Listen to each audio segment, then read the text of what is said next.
ሰይፈ ስላሴ ናይ ሶሉስ بسم أب والد منفس قدوس حدا أملاك أعمن قويتاي بركة كهبن النزاز تباركت علت زغرب الكات روتي سمعني لما نيتقبل حتى وني قرب للي قويتاي نبي لحيا لاني حلف هاي تهبني تنكول شيطان قلت عسى بسلطان قبل علي أي تمت تلي قربيت كاباي أرحق حزن شقرون كاباي أرحق قويتاي تزادات كان خفت عيني لبوناي أبره بمحرت كاون بزالومي علت زيا قطيفكا لا اخلي نحياوت وقنات ليت المعلتن كم زحلخا يمن كل بدلي حتاتي يغرن كتب لي بامالدنت امنات فقراتكا يلمنكا اللهم قويتاي بزقدمن بزدحرن حتاتي محرن يغرون بللي كابام كامقنيا تنكرنيا كمون ابلعلي كفو نمفصام كاب زحفو فطيمكا دحنني بجكها قال أملاك يلن أمو باخا أعمن علقو وأملاك يسمعني حساب لبيون أسمر اللي ندكها ولد تنكتها خا حلوهم تنت زي بالكا قدماوي فصامي زي بالكا دحرواي او غويتاي بدلي نخدم سسلي لمنك علقو ابلعلي ابوينا دين فصم رراي جيركا ام منግስተ ሰማያት مسحريات نختصمبروم حاتياتهم يقرا بللو حيالن مسغانان قويتنت منግስተ خاناتካ يمو بحقي نصوعوها تسمع كاب حاتياتي غزكا ملس محرتكا ون كاباي ايترحق قويتاي بمحرتكا بسالخان لمناي نقص كتسمع لمنكا اللهو كبرن قويتنتن مسغانان عاقا يقبا نزر عالم امين بملكوت سلوس قدوس قصي يمعتب بملكوت سلوس قدوس جنبار قصي يمعتب بملكوت سلوس قدوس بدحرواي تي يمعتب بملكوت سلوس قدوس نابيمان يمعتب بملكوت سلوس قدوس ناب تقام يمعتب بملكوت سلوس قدوس ملو سوبنتي يمعتب بزيادة حاتين بدلنيان زخونكو عبز عالم بهوت كابز نبرلو دحري موتي بتزمت عالم رغصات منافستي كيك أربونون كيف فتاتنون إقاري أداوي منبرن معقوبين موزين مئتاوين بملكوت سلوس قدوس يمعاتب حدا خخون كله سلسة خخون كله حدا زخونو أبو لمفس قدوس حانت سجدة تسجد بزد ما سلاسي بقى سلسة بملكوت حدا مخانو بفلت بقى سلسة سلام مخانوم سلسة بملكوت تخكل سلام مخانوم حدا يبخال سلوس قدوس أبو لنفس قدوس بحلونا تخكل سلام خانوم هذا إجابيهر نبيل بسم بأكل سلسته انتخونه بسلطان بفردن حدا إيو مخرو زي كفافل زي نزازل فلتم حدا إيو عاب زي ولد منفس قدوسن نبينو أيحسبن ولدون بزي آبن منفس قدوسن نبينو أيحسبن منفس قدوسن بزي آبن ولدن نبينو أحسبني نساتهم بزي مفرلاي بحدا حساب تنيعهم ينبرو سلاسي بأكال ثلاثة بسلطانهم حدا يوم أب فولي أكالو فتم قز علو بحري جن ناي ولدن ناي منفس قدسون حدا يو ولدون بفولي أكالو فتم قز علو بحري جن مس آبن منفس قدسون حدا يو منفس قدسون بفولي أكالو فتم قز علو ببحري جن حدا يو أب بفولي سمو أب كخون كله ملكوت جن كاب ولدن منفس قدسون عيفلن ولدون بفولي سمو ولد كخون كله بملكوت جن كاب أبن منفس قدسون عيفلن منفس قدسون بفولي سمو منفس كخون كله بملكوت جن أب كاب أبن ولدن عيفلن ناب سم تغيرو ولد وي منفس قدوس اي بحالن بملكوت جن مس ولد منفس قدوس تخكليو ناي ولد سم تغيرو اب وي منفس قدوس اي بحالن بملكوت جن من ابن منفس قدوس تخكليو ناي منفس قدوس تغيرو اب وي ولد اي بحالن بناي ملكوت فقاد جن مس ابن ولدن حدايو اب ابو خب بمخانو كاب ولد ناي بحري ودو كاب منفس قدوس ناي بحري هيوتو اي بلسن ولدون كاب ابو عينسن مس ناي بحري ابو ناي ናይ ባህሪ ህይወት መንፈስ ቅዱስ እኳ ደኣ ሓደ ህልውና እዩ መንፈስ ቅዱስ እውን ብዘይ ህጸጽ ብዘይ ምብልላጽን ምስ አብን ወልድን ብምኽባር ብህልውናን ብትክክል ብዘይ ምፍላይ ብጥበብ ሓደ እዩ በመንግስቲ ትክክል በአካል ሰለስተ በመለኮት ሓደ እዮም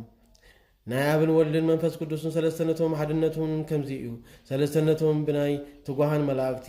ምስጋና ይፍለጥ ክሩቤል ሱራፌል ሊቃናትን ቅድመ ዓለም ዝነበረ ንዓለም ሕሊፉ ዝነበርን እዩ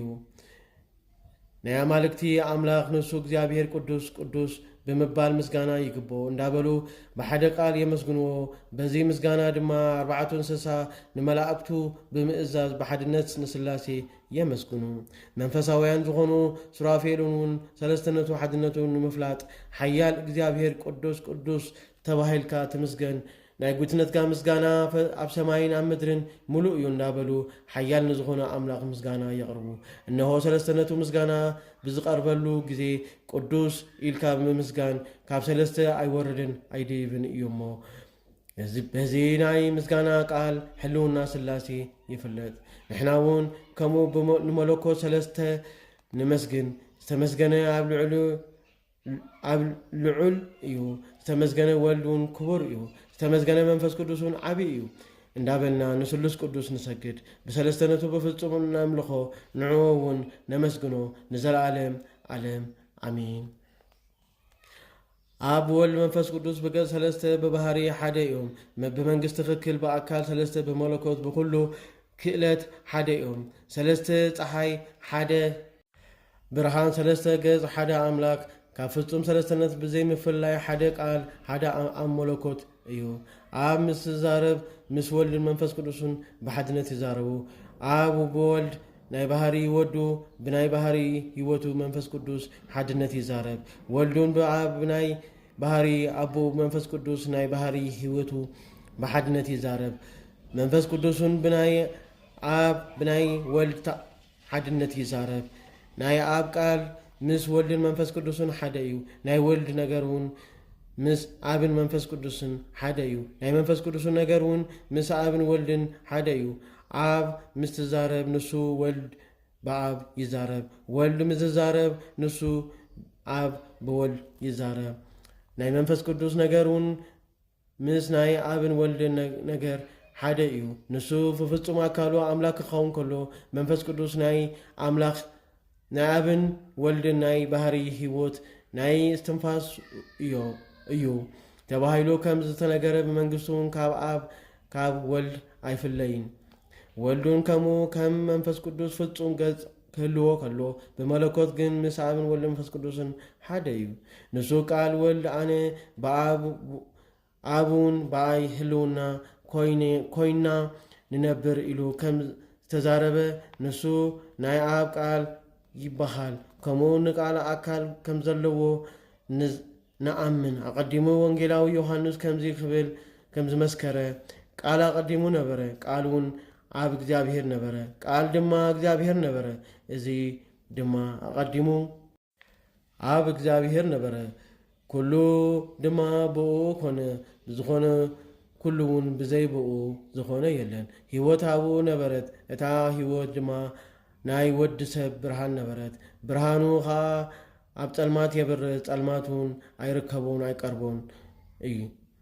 እዚ ብሩህ ቃል ብርክቲ ንዝኾነት ወንጌል ድንግል ማርያም በቅዱስ ገብርኤል መልአክ ከምስት ገለጸላ ንዓይ ድማ ንኸሙ ተገሊጹልኩም ቃል ህይወት አስምዑኒ አብ ወልድ መንፈስ ቅዱስ በአካል ሰለስተ በመለኮት ሓደ እዮም ከምዚ አይወጹን ወይውን አይወርዱን ካብኡ አይሓልፉን ወይውን አይጎሉን ምጉዳል ወይ ምውሳኽ ስለዘይ ሰማምዖም ብሓደ ይሰገዶም ገጽ ሰለስተ በመለኮት ሓደ